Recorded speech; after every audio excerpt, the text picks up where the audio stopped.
Assalamualaikum warahmatullahi wabarakatuh. Perkenalkan, saya Cica Febriansyah Putri dari Universitas Muhammadiyah Sumatera Utara, Prodi Perbankan Syariah.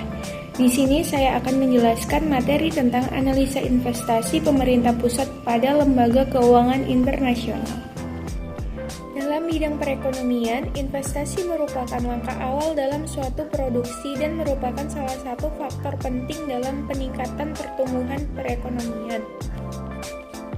Standar akuntansi pemerintah mendefinisikan investasi sebagai suatu aset yang dimaksudkan untuk memperoleh manfaat ekonomi seperti bunga, dividen, dan royalti atau manfaat sosial sehingga dapat meningkatkan kemampuan pemerintah dalam rangka pelayanan kepada masyarakat.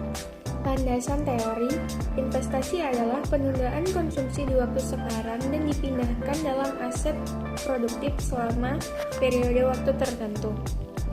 Dengan kata lain, investasi adalah bentuk pengorbanan harta di masa sekarang dengan mengharapkan perolehan keuntungan di masa depan.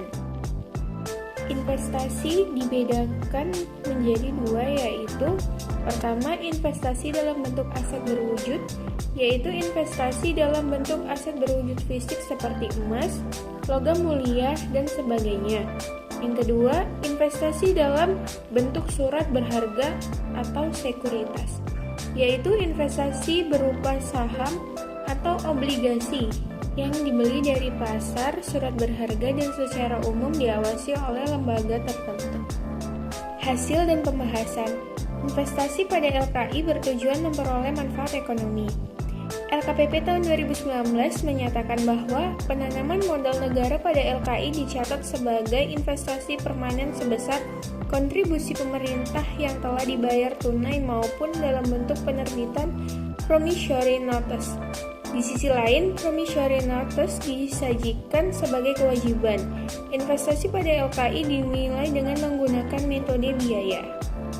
Simpulan dan saran. Pertama, tujuan investasi pemerintah Indonesia pada LKI adalah untuk memperoleh manfaat ekonomi seperti bunga, dividen, dan royalti atau manfaat sosial sehingga dapat meningkatkan kemampuan pemerintah dalam rangka pelayanan kepada masyarakat.